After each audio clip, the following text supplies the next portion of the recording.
stay in the moment, like be present. And that's something that I think has been a big part of my success as an athlete, and something I learned, I think, throughout early in my career that I tried to carry is just like, we worry about tomorrow, but be present, enjoy where you're at, appreciate where you're at, appreciate the experiences you have. And it's key in every aspect of my life, whether it's, from an athlete point of view, but also, as a parent, as a leader. I think it's really important to just be present.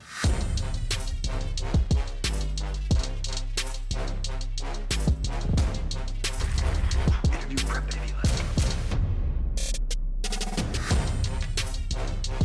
Pass the torch, man. Keeps getting better.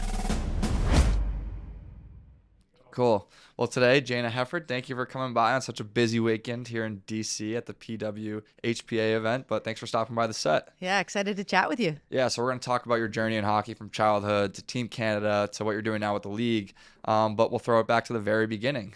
So when did you fall in love with the game in hockey?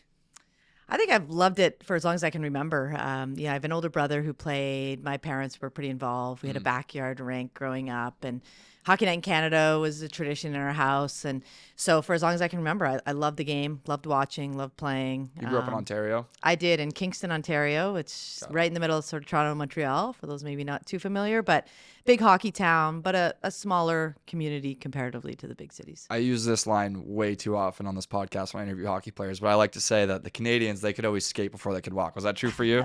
I don't know. I mean, maybe, I guess.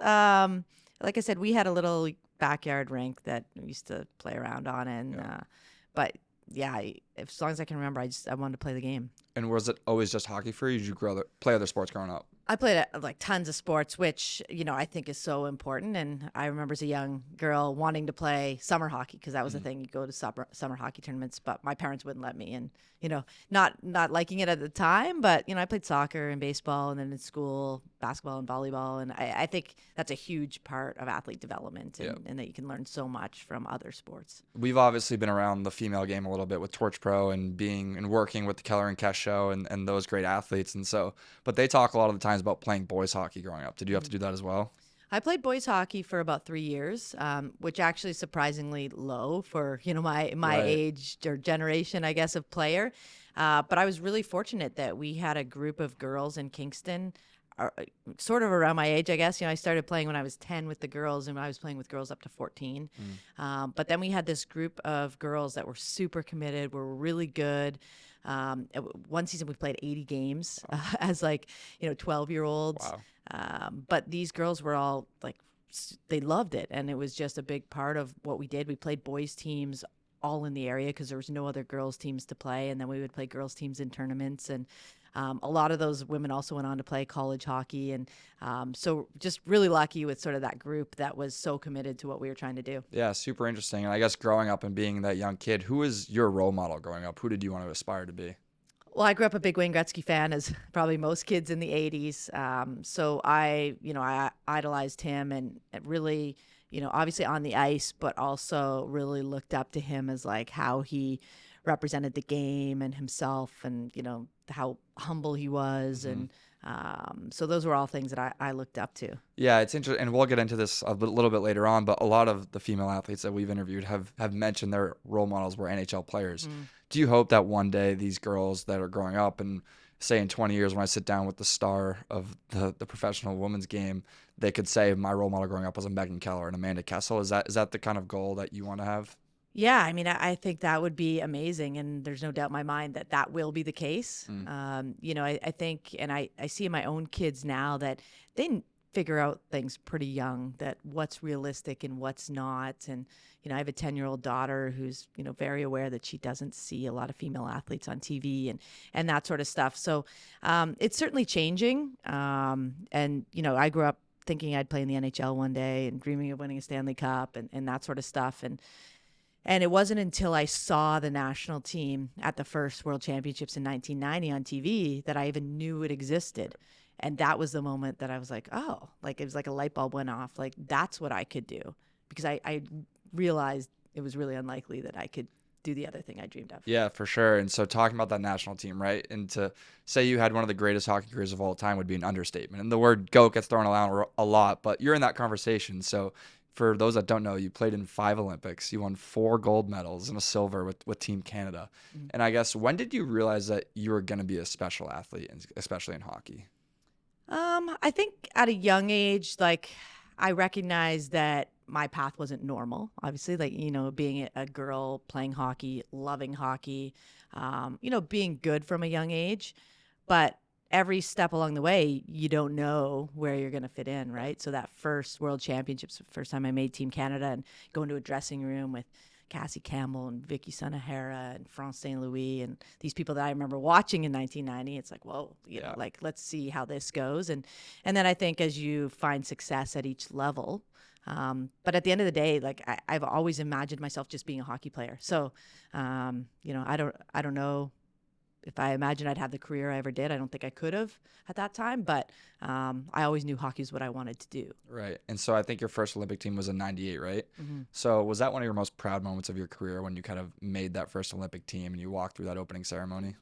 Yeah, you know what? I mean, I remember the first World Championships as the first chance to, like, stand on the blue line, and that was in Kitchener, Ontario. So fortunately, it was in Canada because, for us, there's no better place than to play in a full arena in Canada, and the place was packed, and we won that World Championships in overtime. It was crazy. So that was my first moment of, like, that sense of just immense pride, wearing Canada on your chest and hearing the anthem and standing on the line with your teammates, that kind of thing. But 98 was totally unique. There was so much, uncertainty around.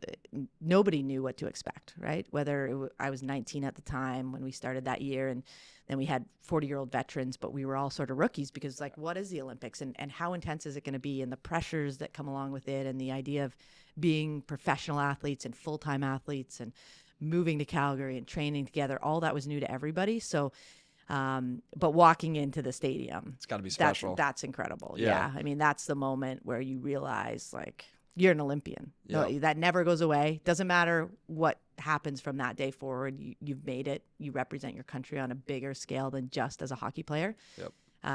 So it really is a pretty cool moment. Yeah, wearing those country colors for sure. And so, like I said, 4 gold medals. I think was it 02 that you had the game-winning goal in the gold medal game? Yeah. So what was that feeling like? Yeah, that was, I mean, the whole journey, I feel like there's got to be so much context to it, right? So we coming out of 98 and losing, we were expected to win in 98 because we had always won, not because we were that much better than the U.S. We were very much on par with them, but the expectation was just there that we would just win. And when we didn't, it was huge disappointment. Took some time to find some perspective around that loss and the journey and, lessons learned from it. And then going into Salt Lake City, we were definitely the underdogs. Everyone expected the Americans to win. So us getting there was a huge challenge, which what we faced throughout the year. We lost 8 times to the Americans. Wow. We didn't win a game against them. We faced them in the gold medal game in the U.S.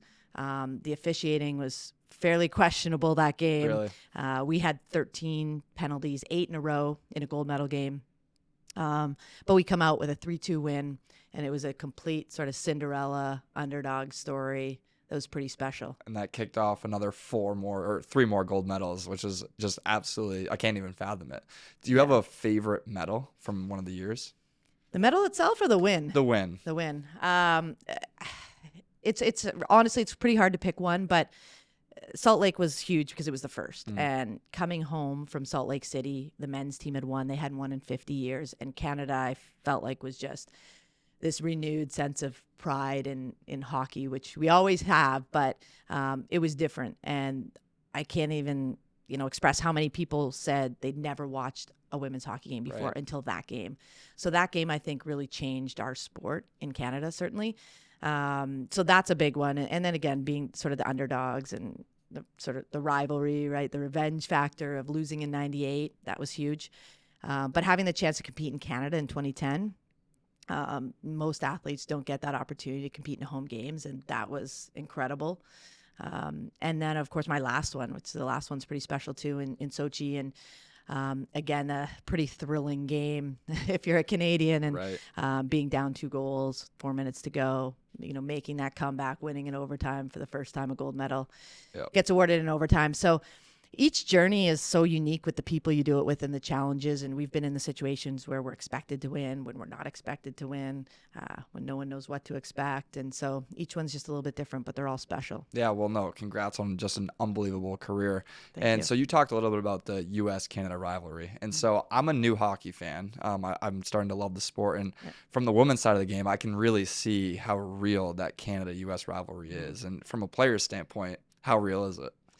Yeah, it's intense. We were talking about this last night when we were chatting at a clinic here. And, in the early stages when I was a young player, most of the players didn't know each other. If you were in Canada, that was it. And if you're in the U.S., you didn't know the Canadians. And everybody wasn't going to NCAA schools yet. That was just sort of beginning for women's hockey. So it was intense. It was heated. When you don't know the other side, you don't even give them the Right. the respect of thinking they might be a good person. You Right. just see them as the enemy. So those early years were pretty intense. There was, moments in the hotel where, you don't get in an elevator together and those sort of stories.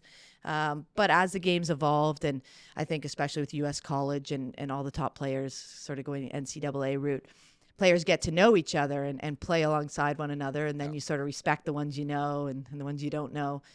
But the second you put on that jersey, I know the rivalry is as heated as it's ever been, and it remains that way. Right. And I think it's one of the greatest rivalries in sports. I mean, with the longevity that it's been, but also understanding that these two countries are leading our sport, and they're pushing each other to be better. And the more that happens, the better our sport is because of it. So there's a huge level of respect as well. Yeah, and again, I think as a fan of the game, I love it. I think it's good for the game to kind of project that rivalry and see the two differences. And when they get on the ice, magic happens. So I think it's great. Yeah. And so now I want to flip to your career beyond the ice because you've done a lot. But now, why we're here this week and again for the PWHPA event. So for those that don't know, for some of our listeners that don't know, I guess what's the acronym stand for, and how did the association come together? So the PWHPA is the Professional Women's Hockey Players Association. And we've had a turbulent history, I guess, in women's hockey. And over the course of my career, I played in 3 different leagues that we considered professional leagues because they were the best players, but they were never what any of us would consider a professional league as it relates to infrastructure, resources, a solid business plan, sustainability. So following the CWHL, which was the Canadian Women's Hockey League closing in 2019, the top players in the world, predominantly the Canadians and Americans, got together in a room, which, going back on our previous conversation, is very unusual. I don't know that that's ever happened before. They were at the World Championships and they got together in a room and basically decided that they were not going to let this repeat itself again. And, in the words of, I think I remember Hillary Knight saying it, like, this is not a problem we're going to pass on to the next generation. We've been here too many times. Leagues start, people get excited, and then a few years later decide they don't want to lose money anymore. Or they don't, we're not getting enough donations, or we're a charitable entity, or whatever it is. And so the players decided they were going to change the landscape of professional women's hockey. And in doing that, they started a players association and stated that they were not going to play in any league until one existed that provided the infrastructure and the resources and a sustainable model for the future of women's professional hockey. So that was the beginnings of the PWHPA. Started with about 200 players that wanted to get behind this movement. And over the last 4 years, we've done so much. It's been an inspiring journey. It's been a challenging and really, really difficult journey. But the unity of the players has been incredible, and their commitment to leaving the sport better. I don't know if I've ever seen something like this before. And it's so powerful to have these women leading the way and have women doing the work for their sport. Right. As you talked about Hillary Knight, one of the most influential people in the sport of all time. And you can really tell when you talk to these girls and get to know them, they care about inspiring the next generation. So I think that's what the association is all about. And I think you guys are accomplishing your goals. And so, but your role right now, you're chairperson, right? And so that's kind of like the commissioner role.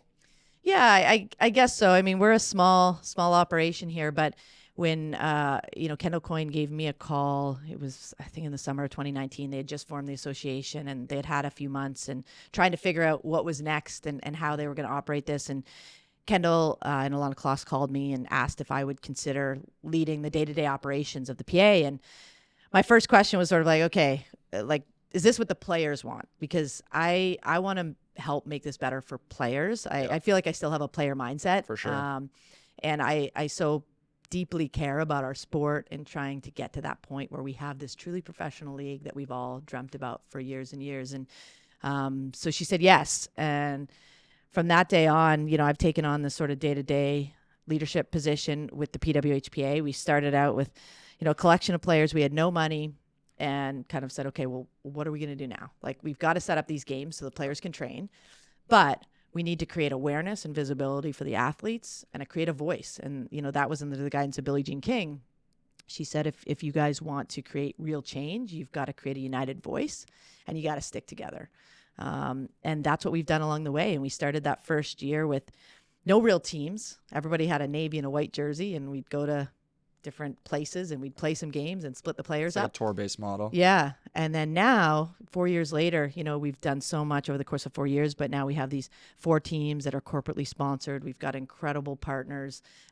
We've got a full league standings and individual stats, a championship weekend. We've incorporated an all-star weekend and awards a night. And so just like really proud of how far we've come, but we've never lost sight of that end goal, which is the professional women's league. And,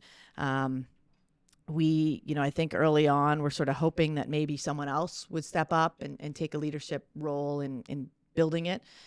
And a few years ago, we realized that, like, we can't wait for someone else to do it. Yeah. We're going to control our own destiny, and we're going to do the work. And it's been pretty empowering. So we've spent a ton of time working with Deloitte and other industry experts to put a solid business plan in place for a women's pro league. And we've sourced our own investors. And we think we're really close to something historic, and it's been an amazing journey, and we're not there yet. Yeah, you got to keep going. But we're pushing. Yeah, so you mentioned it's the first 4 years of the league. And so, I mean, just being behind the scenes all weekend, like, it looks very professional. And so I think you guys are well on your way to establishing that one solid league that these players are really looking for. But I want to go back to kind of your transition from athlete to now executive role. Has that been hard for you? Like, what was it like? Because a lot of athletes, and I have a ton of these interviews with retired athletes, they struggle with that moment after they retire from sports. Like, what the hell is my next step? Did you have a sense of that when you first retired? And then now being in this role with the P-Dub, has that been hard for you to kind of have this different relationship with players that's more, I guess, serious and more of this like respectful person? But how has that transition been for you as an athlete to exec? Yeah, it was, I know it's been really challenging for some. For me, I had the opportunity, and I was very fortunate to end on my terms. I chose to retire after the 2014 games, so that helps in the transition. The couple years before that, I went back and I started doing business courses at the University of Toronto, and that was simply because I knew that one day I wasn't going to be a player anymore. And for me, I'm a big believer in continuous learning and education. And so I was like, I'm going to go back and do some business courses and find out what I enjoy on that side of things. And also gives you an opportunity to think outside, as just a hockey player, and outside your networks, you meet other people. And so that gave me something else to focus on in the last few years of my career, which I think was really key.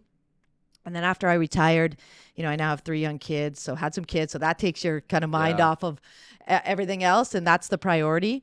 But then when I got back in the game, I spent some time coaching with the University of Toronto, so I had a chance to do that. But I didn't see myself as a coach in the big picture of things. I'm much more interested and intrigued on the business side of the game. And so, I've had this opportunity to lead the players, and it's been awesome. I have so much respect for them. It's different than being in the dressing room with them. And some of them I played with, some of them I played against. So I have different perspectives on them, but at the same time, I know the role now is a little bit separate from being a player too. So I don't know, you figure out the transition into those things, but I couldn't be more proud to represent them. And, the players are leading this. I sit here and help them, I Yeah. guess, facilitate what they want to see happen. But at the end of the day, the players and the board make decisions on behalf of the PWHPA, and I'm here to like implement those. That's great. And yeah, I think the players are going to be the ones that kind of expand this league and expand the game of women's hockey. And so our role with the Keller and Kess show as producers, and again, we've gotten to know them really well.